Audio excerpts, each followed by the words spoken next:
우리들에게 주시는 하나님의 말씀 요나서 1장 4절에서 6절 말씀입니다. 여호와께서 큰 바람을 바다 위에 내리심에 바다 가운데 큰 폭풍이 일어나 배가 거의 깨지게 된지라. 사공들이 두려워하여 각각 자기의 신을 부르고 또 배를 가볍게 하려고 그 가운데 물건들을 바다에 던지니라. 그러나 요나는 배 밑층에 내려가서 누워 깊이 잠이 든지라. 선장이 그에게 가서 이르되 자는 자여 어찌함이냐. 일어나서 내 하나님께 구하라. 혹시 하나님이 우리를 생각하사 망하지 아니하게 하시리라 하니라. 이 말씀 가운데 성령께서 함께 하시기를 기원합니다. 오늘 말씀 나누겠습니다. 앞에 옆에 계신 우리 또 가족들하고 같이 인사 먼저 나누겠습니다. 주님의 평안을 빕니다. 주님의 평안을 빕니다. 오늘 이준호 선생님도 예배 참석을 하셨고요. 자, 오늘 요나 두 번째 시간 말씀 함께 나누는데요. 우리가 지난 오후에 좀 봤습니다. 벤허의 마지막 경주 장면을 봤었는데 오늘 또 보려고 그랬는데 오늘 저 리프트도 좀 말썽이 있었고 또 방송실에도 이제 코덱 문제 때문에 문제가 있어가지고 제가 차마 다시 보자는 말씀을 못 드리고요. 좀 상상을 해보시는 거예요. 경주 장면에 보면은 말이 4마리가 이끄는 마차가 나와요. 마차 경주인데 그 말이 4마리가 왜 4마리일까 아시죠? 4마리가 끌 때 가장 속도가 빨라요. 그럼 5마리, 6마리는요. 5마리, 6마리 그러면 기수가 컨트롤이 안 된다 그래요. 그게 한계가 4마리라고 그래요. 쿼드리가라고 그러는데 쿼드라는 것은 넷이라는 뜻이잖아요. 넷. 쿼드리가라고 그러는데 그 쿼드리가는 로마 황제만이 타는 마차입니다. 그리고 이제 말 경주할 때 이렇게 나오는데 그 말 경주는 굉장히 심도가 깊다고 그래요. 왜 그러냐면 말이 4마리이기 때문에 말이 4마리가 되면은 말이 성격이 다 달라요. 먼저 튀어나가는 놈, 뒤에 따라가는 놈, 또 신경질이 많은 놈, 가에 서기를 좋아하는 녀석, 가운데 있기를 좋아하는 녀석, 이걸 전부 다 컨트롤해야 된다는 거예요. 지금으로 얘기하면 우리 지금 현대에 있는 F1 경기에 이 모든 스텝들이 다 붙어가지고 굉장히 그 경제력이 뒷받침되는 경기잖아요. 당시에 그 말 경주도 그랬다고 그래요. 그래서 황제만이 4마리의 말을 끄는 로마 황제만이 4마리의 말을 끄는 마차를 타는데 그 또 이유가 있어요. 2000년 전 생각해 보면은 도로망이 그거밖에 안 되는 거예요. 그래서 황제의 마차가 갈 수 있는 도로도 한정적이다라는 겁니다. 이 말씀을 드리는 이유는 그래요.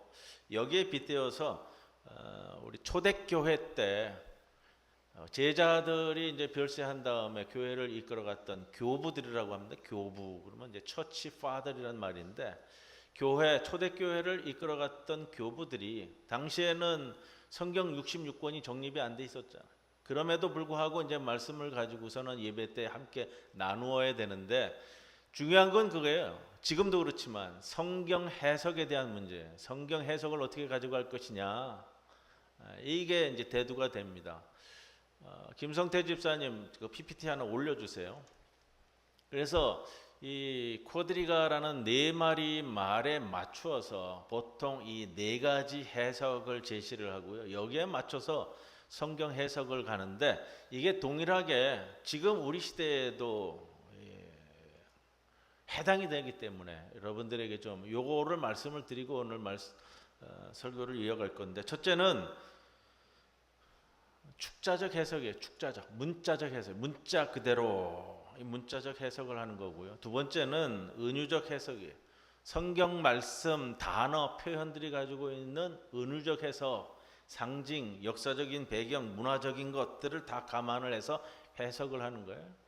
그 다음에 이루어지는 건 뭐냐면 그 말씀을 통해서 내가 어떻게 살 것인가 이걸 해내야 돼요. 그리고 그렇다면 내가 어떻게 살 것인가가 되면 그 다음에 뭐예요? 오늘 뭘 할 거냐. 이게 말씀을 통한 해석의 과정이거든요. 이게 가장 기본적인 이 패턴이에요. 여러분들 이것은 조금 기억을 하시길 바라고 2000년 교회의 역사 가운데 늘 제시되어져 왔던 초대교회 교부들의 성경 해석에 대한 내용이다라는 거예요. 근데 이게 성경 해석이 점점 이게 퇴행이 돼요. 퇴행이 되면은 이 첫 번째 있는 문자적 해석이요. 축자적 해석에 점점 매몰된단 말이에요. 거기에 이제 매몰돼서 있는 그대로만 받아들이려고 하는데, 여러분 이 네 가지는 함께 가는 거예요. 어느 하나만 강조되는 것이 아니고. 그래서 오늘도 이 요나서에 대한 말씀을 드리면서 여러분들이 요 네 가지는 설교 마칠 때까지 좀 띄워놔 주세요. 지난주 말씀 요나서 시작하면서 제목을 아미떼의 아들 요나 이렇게 했습니다. 아미떼의 아들 요나 했는데 아버지의 이름이 아미떼래요. 아미따인데, 자, 문자적인 해석 가면 그렇잖아요. 아버지의 이름이 아미떼구나. 그러면서 근데 아버지의 이름 아미떼가 무슨 의미를 가지고 있느냐? 아버지의 이름이 진리래요. 진리, 진실이라는 거예요.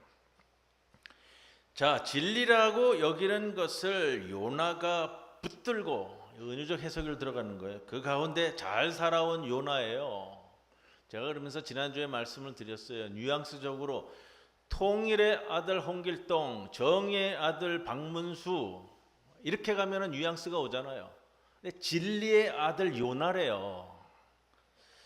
진리의 아들 요나라는 것은 아버지 밑에서 진리라고 여겨지는 것을 내가 붙들고 지금까지 잘 살아온 요나에게 어느 날 갑자기 요나의 삶을 뒤흔드는 사건이 벌어져요.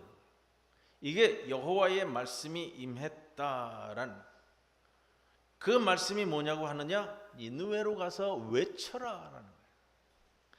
이건 내가 그동안 살아온 내 삶을 송두리째 뒤흔들어 버리는 사건이에요. 그냥 뭐 예언자 보고 니느웨 가서 외쳐라 이것이 아니고요. 내가 믿고 있는 신앙, 내가 붙잡고 있는 신학, 내 믿음으로서는요, 니느웨로 가면 안 된다는 거예요. 이스라엘 신앙에서는 니느웨로 가서 복음을 전한다는 건 말 자체가 안 되는 거예요. 여러분 우리가 생각하면 쉽죠. 요나서가 얘기하는 거는 베타주의가 아니라 유니버셜리즘, 보편주의니까 요나서가 얘기하는 것이 이스라엘인만의 하나님이 아니고 이방인들의 하나님이기도 하다. 뭐 크게 놓고 보면은 별로 내 신앙하고 겹쳐지지 않아요. 그러나 우리 사회에서, 우리 국가, 우리 공동체 내에서 내 신앙으로 인해서 부딪히고 있는 것이 무엇일까? 뒷부분에 다시 말씀드릴 건데, 내가 믿는 하나님, 내가 붙들고 있는 하나님이 절대적이라는 거예요. 그렇다면 니느웨로 가서 말씀을 전하라 하실 리가 없는 거예요. 하나님이 내가 붙잡고 있는 하나님, 내가 믿는 하나님의, 내 신앙과 내 신학에 비춰진 하나님은 니느웨로 가서 말씀을 전하라고 할 리조차가 없는 거예요. 그렇다 하더라도 받아들일 수 없는 거예요. 왜냐? 니느웨는 심판받아 없어져야 할, 제거되어야 할 나라의 수도기 때문에요. 그런데 하나님께서 하나님 말씀을 거기 가서 전하라는 거예요. 내가 이제 신앙적 갈등이 벌어지는 거, 이게 맞느냐? 내가 평생 붙들고 진리라고 여겨온, 진실이라고 붙들고 온 이 믿음이 맞느냐라는 거예요. 자, 이제 예를 들어서 말씀을 드려야 여러분들이 이게 실감이 와요. 우리나라 사회에서 벌어지는 것 중에 내 신앙과 내가 붙들고 있는 믿음 가운데 부딪힘이 없느냐? 예를 들을게요. 이런 거예요. 한국 사회에서의 사회적인 약자의 문제들, 그리고 타종교인, 특히 이슬람인들에 대한 문제들, 더 깊이 들어가면요, 첨예한 문제로 가지고 있는 성소수자에 대한 문제들, 대부분의 기독교인들이라고 가지고 있는 신앙은 뭐냐면 배타주의라면 배타주의. 하나님이 그렇게 말씀 안 하셨다는 거예요. 실제적으로 부딪히는 문제는 뭐예요? 차별금지법 얘기하면 기독교인들의 70-80%가 다 반대한대. 이렇게 되어져 버리는 거예요. 그럼 내가 믿고 있는 차별금지법 같은 경우는 뭐예요? 사회 공동체가 전부 다 합의한 내용이에요. 그 합의할 때에 기독교계에 오라고 그랬어요. 오지도 않아. 그리고 다 정했어. 다 정해갖고 통과시키겠다고 하니까 그때부터 반대하는 거야, 기독교는. 온 사회에 딴지 거는 공동체가 지금 개신교 공동체가 됐잖아. 이게 내 믿음과 맞느냐 이거야. 내 믿음이 그 믿음이 맞느냐라는 걸 검토하라는 거예요. 지금 요나에게 벌어지고 있는 사건이 바로 이것과 같은 거예요, 여러분. 과연 이것을 어떻게 내가 받아들일 수 있느냐? 받아들이지 않는다면 이게 가능할까? 그럼 나는 지금 뭘 해야 되고 어떻게 살아야 되느냐? 그래서 요나는 결정짓죠. 어떻게 해요? 여호와의 얼굴을 피하여 다시스로 도망가려고 욥바로 올라갑니다. 마침 다시스로 가는 배가 있네. 그 배 타고 가자. 다시스는 문자적으로는 스페인에 있는 도시예요. 은유적으로는 지중해 맨 저 끝에 대서양 입구 쪽에 있죠. 이게 세상 끝이란 말이에요. 당시의 개념에 의해서는. 이 표현은 뭐냐면 이 세상 끝으로 간다는 거예요. 끝으로. 야훼가 계시지 않는 곳이라 여기는 곳으로 나는 도망가겠다라는. 지금 여호와의 말씀이 내 삶의 근간을 뒤흔드는 사건으로 다가왔어요. 그런데 알아요. 여러분들이 안단 말이에요. 내가 알아요. 뭘 아느냐?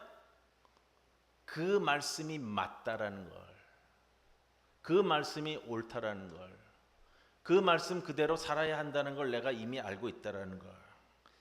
그것이 불현듯 내 마음속에서 올라오는 것이 뭐예요? 그게 여호와의 말씀이 임했다라는 거예요. 요나서 1장 1절에 처음 시작하는 구절이 뭐냐면 한글 번역이 되면서 이제 주어가 앞으로 오게 되는데 구약 성경 이 원어에서는 맨 처음에 배치되는 단어가 뭐냐면 임했다 말씀이 이렇게 시작을 해요. 임했다 말씀이. 지난주에도 말씀드렸죠. 문익환 목사님께서 북한으로 가야겠다. 말씀이 임하면 가는 거예요. 그런데 한국 교회의 대부분의 개신교인들 가지고 있는 믿음과 신앙과 신학 속에서는 뭐예요? 거기 가면 빨갱이라는 거지. 거기 가면 안 돼요. 그거예요. 그래서 문익환 목사님 북한에 갔을 때 대부분의 한국 교회 전부 다 손가락질했죠. 이 하나님의 말씀이 임한 사람이 어떤 모습을 보이느냐라는 것을 우리가 단적으로 볼 수 있는 표현이란 말이에요. 자, 내가 아는데 그것이 맞고 옳다라는 걸 아는데 모난 돌이 정 맞는다고. 그거예요. 모난 돌이 정 맞는다고. 단지 피곤하고 어렵고 번잡스럽고 내가 있는 내 공동체와 사회에서 그걸 못 받아들이니까 내가 굳이 나설 게 뭐 있어. 그래서 안 해. 그건 무슨 콤플렉스라고 그랬어요? 요나 콤플렉스라고 지난주에 말씀드렸죠. 사회에서 그래요. 그래서 잘난 놈이 미친놈 취급받는 게 그런 거거든요. 뭔가 혁신적이고 개혁적이고 뭔가를 제시하면 이 사회에서 정을 맞는다고요. 오늘 그 다음 구절에 이어가는데 이 코드리가라는 이 코드, 넷이라는 표현을 바라보면서요. 네 가지 이 범주를 붙들고 오늘 말씀 해석을 갈 거예요. 자, 오늘 제목이 뭐죠?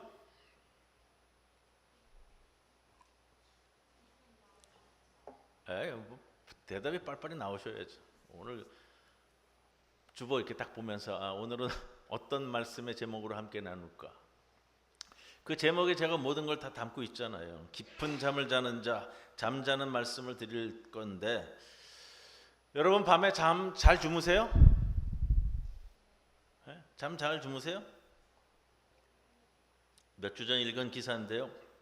우리나라에서 약 처방을 받아야만 잠을 청할 수 있는 분들의 숫자가 80만 명. 약 처방을 받아야만 자는 거예요.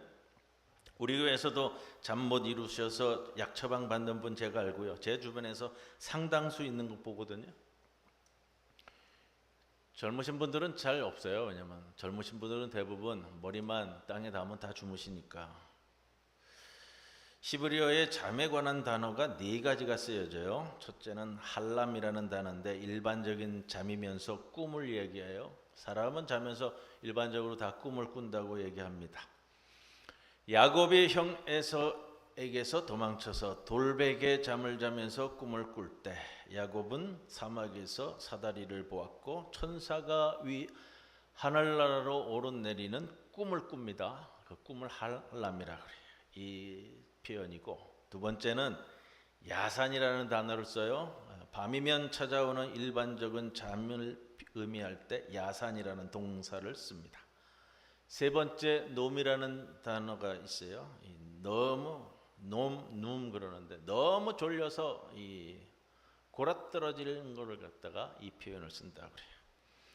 요나가 잔 잠은 네 번째 라담이라는 단어를 써요. 라담, 요거는 좀 우리가 기억해야 될 표현인데, 라담은 할람보다 더 근본적인 의미를 가지고 있다고 합니다. 창세기 2장 21절에 보시면 아담의 갈빗대를 취하여 이불을 만들 때 여호와 하나님이 아담을 깊이 잠들게 하시니, 기억하시죠? 아담을 깊이 잠들게 하시고, 그리고 이불을 창조하는 거예요. 이불이라는 단어 자체가 창조라는 의미를 담고 있는 표현이에요. 역사가 이루어지는 장면입니다. 창세기 15장에 보면 하나님과 아브라함이 새 언약을 맺는 예식의 장면을 묘사하는데, 암소와 암염소와 순양과 산비둘기 집비둘기를 반으로 쪼개놓고 그 가운데로 지나가시면 계약이 완성되는 거예요. 이게 고대 예식적 장면인데 12절에 보면 이렇게 표현합니다. 해질 때에 아브라함에게 깊은 잠이 임하고 여호와께서 이르시되, 이렇게 되거든요. 깊은 잠 이후에 하나님과 아브라함이 계약을 완성해서 새로운 역사로 전환될 때 보여주는 표현이에요. 요나가 잠들었다, 라담이라는 단어를 구약 성경에서 쓸 때에는 이 단어는 그냥 자는 게 아니고요, 완전히 각성을 위해서 다른 세계로 들어간다라는 뜻을 가져요. 이게 라담이라는 단어예요. 신약 성경에 오면 헬라어 표현에서는 이 표현들이 좀 뭉개져서 쓰이지만 우리가 신약 성경에서도 굉장히 중요한 이 잠에 대한 표현을 찾을 수가 있는데, 오늘 장면과 비슷한 장면이 마가복음 4장 38절에 배를 타고 예수님과 제자들이 건너편으로 건너가시는데 큰 광풍이 일어났지요. 예수님은 고물에서 베개를 베고 주무시더니, 계속 주무시는 거예요. 제자들이 깨워서 우리가 죽게 된 것을 돌보지 아니하시나이까. 풍랑이 쳐서 사는 사람들은 죽을 정도인데 예수님은 주무세요. 마가복음 5장 31절에 야이로의 딸이 죽었는데 39절 들어가서 그들에게 이르시되 너희가 어찌하여 떠들며 우느냐, 이 아이가 죽은 것이 아니라 잔다 하시니. 자, 이 표현이 이렇게 가면요, 1차적으로 축자적 해석뿐만이 아니라 은유적 해석으로 넘어가야 이 말이 표현이 된단 말이에요.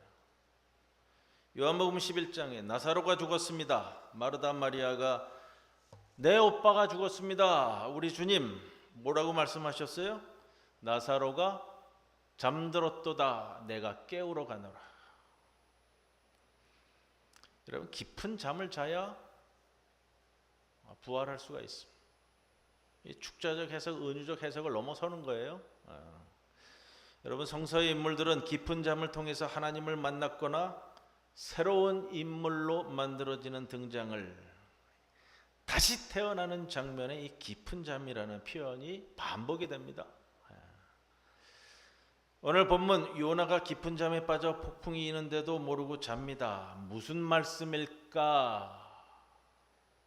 예전에 저도 그렇게 해석했잖아요. 세상에 폭풍이 치는데 너는 들어가서 믿는 자가 잠이나 자고 있냐? 제가 요즘 깊이 좀 더 공부하면서 이게 아니더라. 문자적 해석에 그치면 안 되더라. 여러분, 매일매일 깊은 잠을 주무셔야 돼요. 그러면 이제 축자적인 해석과 은유적인 해석까지 다 포함해서 여러분들에게 말씀드리는 거예요. 매일 밤 깊이 주무셔야 돼요. 5절에 요나는 배 밑층에 내려갔습니다. 예레카라는 미층이라는 단어를 쓰는데요. 장소적인 배경이고요. 문자적 축자적 의미로는 그 말 그대로예요. 배 맨 밑에. 그런데 또 다른 의미가 있어요. 내 오장육부 저 안쪽 저 밑에까지. 이 단어가 은유적으로 쓰일 때는요, 깊은 저 밑. 심리학자들이 얘기할 때는 나의 깊은 저 심연, 내 마음속 가장 깊은 곳, 내가 다시 태어나기 위해서 거듭나기 위한 공간으로 이 단어가 쓰이고 있어. 요나가 그동안은 자신이 한 번도 들어가 보지 않은 자신의 내면 가장 깊은 곳으로 들어가는 거예요. 잠이나 쳐자는 게 아니고요. 하나님의 말씀을 붙들었는데 하나님이 말씀에 나에게 임했는데 이게 나 지금 충돌이 나잖아요.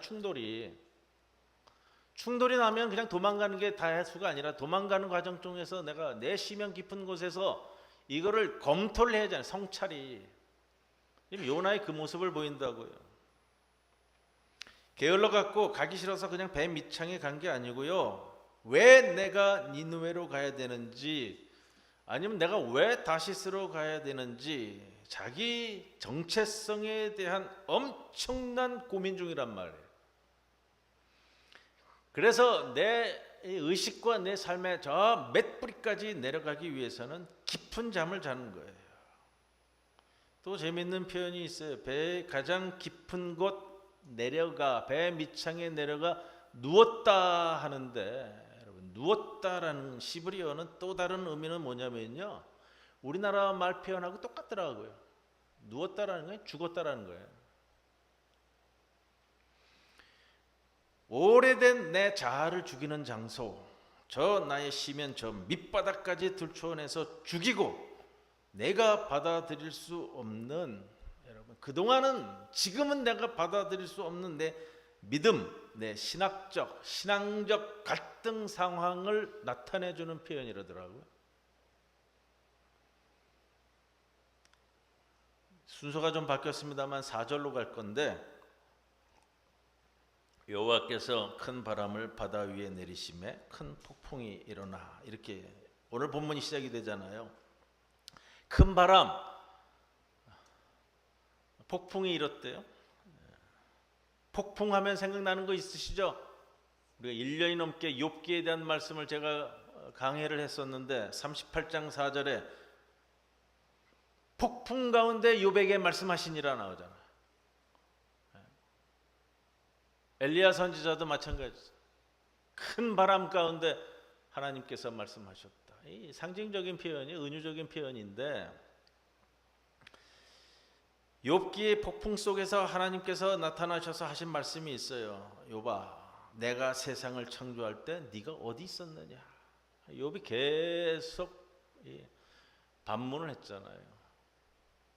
폭풍 가운데 하나님께서 말씀하시는 것이 내가 세상을 창조할 때 너 어디 있었느냐, 이렇게 시작이 되는데, 여러분,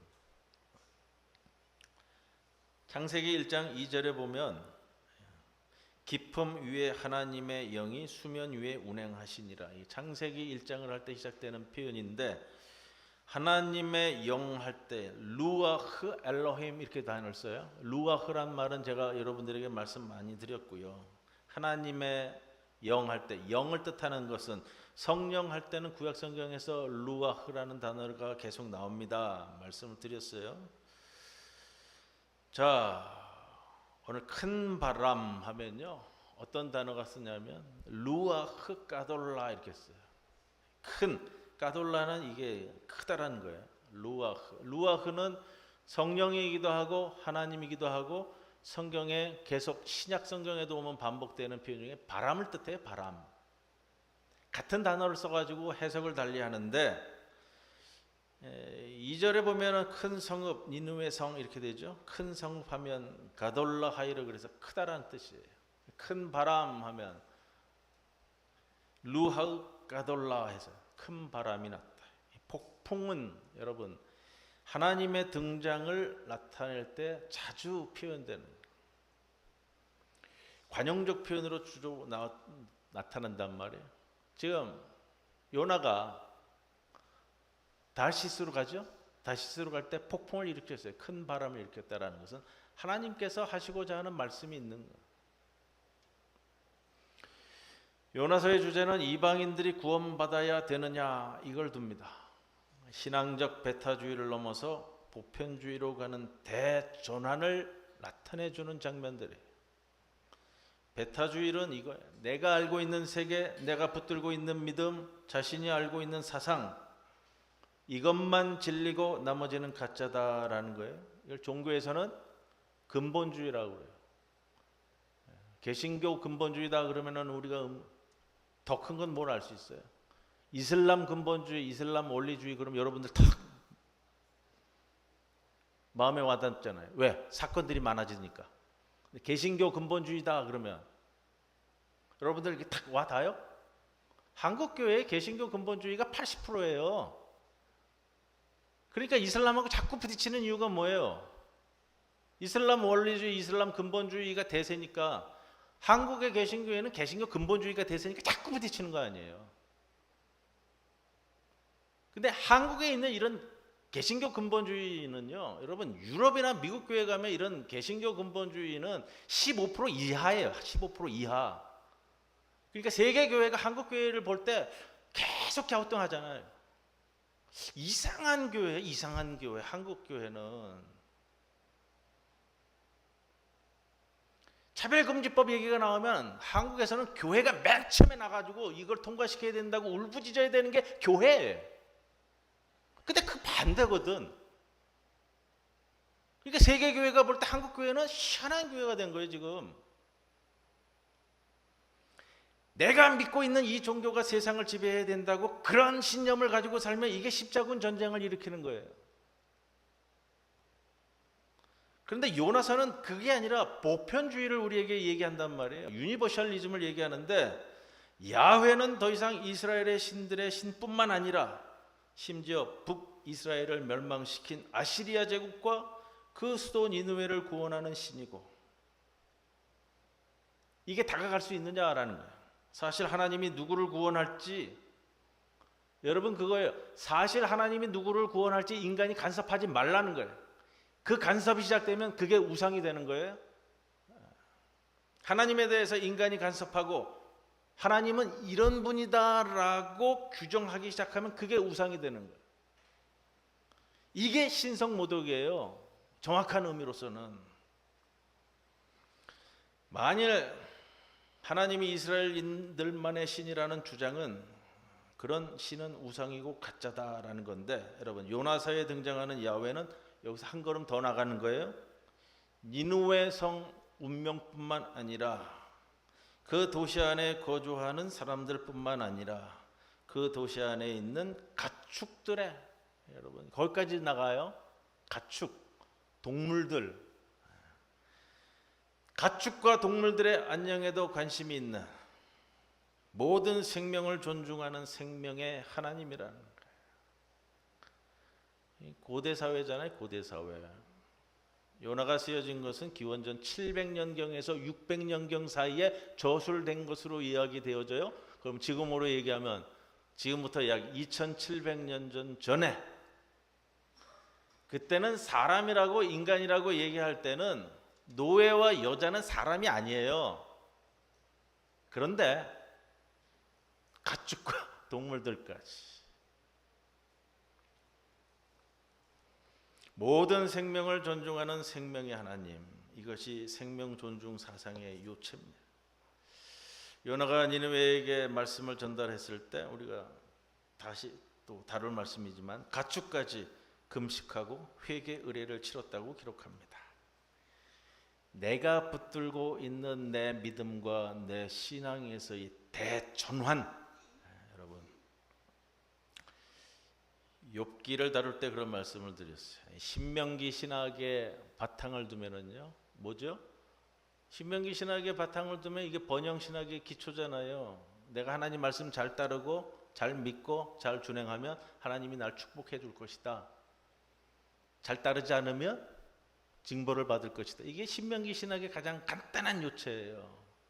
그런데 욥기에 와서는 뭐예요? 내가 왜 고난 당해야 되느냐? 내가 왜 바벨론에 끌려가서 지금 2대 3대까지 와 있는 내 조상들이 저지른 잘못인데 왜 내가 고난 당해야 되느냐? 왜 이유 없는 고난이 이루어지는 걸 계속 반문을 하잖아. 신명기 신학을 보완해 줘야 될 필요성에 의해서 욥기가 등장한다는 말씀을 드렸는데, 신명기 신학에 의하면 이방인들은 징벌 대상이지 하나님의 말씀을 받을 축복의 대상이 아니잖아요. 내 신앙뿐만이 아니라 타인의 신앙, 유니버셜리즘의 가장 기본적인 내용이 오늘 본문에 등장을 하는 거예요. 선장이 요나를 깨우면서, 깨우기 전에 온 선원들이 하는 내용이 나오는데 다시 말씀드립니다. 북이스라엘을 함락시킨 아시리아 수도 니느웨로 가서 구원의 말씀을 전하라는 명령은 요나가 그동안 진리라고 붙들고 있는, 아버지로 여기고 있는 말씀에 비추어 본다면 비이성적이고 비합리적인 거예요. 요나가 아직 영적으로 덜 깨어난 상황에서 깊은 잠에 들어가는 거고요. 이런 사람을 가지고서 지금 이야기한다면 이 사람들이 애국자예요. 이 애국자가 맞아요. 국수주의자고요. 요나는 야훼 하나님은 이스라엘만의 하나님이기 때문에 다른 신을 믿는 민족은 이스라엘 사람들에게서는, 예언자들에게는 관심의 대상 자체가 안 되는 거예요. 그래서 요나가 야훼의 명령대로 그 자리에서 일어났으나 하나님이 원하는 도시인 니느웨로 가지 않습니다. 애국자 요나는 그런 엉터리 같은 명령이 내린다면, 그런 엉터리 같은 말씀을 전하라고 하는 신이라면 차라리 나는 무신론자가 되겠다고 결심했던지도 모릅니다. 그 과정 중에서도 요나는 아는 거예요. 그러면서 오늘 나오는 표현이 그거잖아요. 내 자신의 내면 깊숙이 들어가 죽는 지경까지 이르러 내 정체성에 대한 성찰을 다시 시작하는 장면이 오늘 본문 말씀. 유니버셜리즘이 여기 들어가 있고요. 베타주의가 아니라 각자의 신들을 부르게 돼요. 선원들. 혹시 그 하나님이 우리를 위해서 무언가 고안해내서 우리가 멸망하지 않을 수도 있을 것이다. 이게 이제 팁으로 주는 거예요. 지금 4장까지 가는 요나서의 첫 번째 팁이 이 선원들이 부르짖는 각자의 신의 출발점을 두고 있어요. 여러분, 하나님은 내가 어려울 때 부르면 등장하는 노예가 아니에요. 우리나라 무속신앙과 다른 게 거기에 있다고 제가 몇 차례 말씀드렸잖아요. 무당들이 하는 건 뭐예요? 처음에 강신을 요청하잖아요. 강신을. 무당이 신을 불러낸다고요. 왜? 요구사항이 있고 요청사항이 있으니까. 무당이 어떻게 신을 불러내느냐에 따라서, 이게 신이 오느냐 안 오느냐에 따라서 이 무당의 존폐가 걸려져 있잖아요. 하나님은 뭐예요? 오늘 예배 부름에서도, 예배 부름이라는 게 뭐예요? 하나님, 오늘 예배 시작할 때 목사가 항상 예배 부름을 시작하잖아요. 하나님께서 여러분들을 이곳에 부르셨다라는 거예요. 여러분이 불러서 하나님이 뭐 내려오는 게 아니고요. 여러분의 요청에 의해서 하나님이 강신하는 게 아니고, 하나님께서 이 성전에 여러분들을 불러 모으셨다라는 걸로 시작되는 게 우리 예배의 시작이잖아요. 이게 예배의 부름이란 말이에요. 자, 오늘 6절까지의 말씀인데, 여러분, 내가 인생의 폭풍을 만나면, 한 구절 빠져가지고 좀 말씀을 드릴 거예요. 6절에 선장이 그에게 이르시되 자는 자여 어찌함이냐, 이렇게 번역이 됐는데 조금 번역을 제대로 해드리겠습니다. 선장이 요나에게 이 장면에서 얘기하는 것은, 자는 자여 어찌미냐, 너는 왜 이렇게 누워서 지금 이 폭풍이 일어나서 배가 다 침몰하게 생겼는데 잠이나 자고 있냐, 이런 표현은 아니고요. 이거는 선장이 명확하게 얘기하고 있어요. 깊은 잠을 자는 자여 너에게 무슨 일이 벌어졌느냐 이걸 묻고 있는 거예요. 깊은 잠을 자는 너 요나여 너에게 무슨 일이 벌어졌었기에 이 표현을 쓴단 말이에요. 여러분, 내가 인생의 폭풍을 만나면 내 자신의 깊은 곳, 내면 깊은 곳, 밑창까지 들어가 깊은 잠 속에서 몸부림치는 것이 필요합니다. 그 과정이 있어야 돼요. 그 과정이 있어도요, 요나가 이제 고래 뱃속으로 들어갈 거예요. 고래냐 물고기냐, 뭐 큰 물고기다라고 표현을 쓰고 있어요. 큰 물고기. 여기 이제 가돌라라는, 앞에서 말씀드린 큰 물고기 가돌라라는 표현이 또 쓰인단 말이에요. 요나는 지금 그 과정 중에 있습니다. 그냥 삶에서 도망치는 것만이 능사가 아니고요. 하나님은 요나의 삶의 대전환, 신앙의 대전환을 위해 뒤집어 놓는 과정을 진행 중에 계시다. 깊은 잠을 주무십시오. 자야 한다면 폭풍을 두려워하지 마십시오. 그 폭풍 가운데 하나님의 음성이 있는 겁니다. 이 말씀을 붙들고 또 한 주간 살아가는 주의 거룩한 백성 되기를 주님의 이름으로 간절히 축원을 드립니다.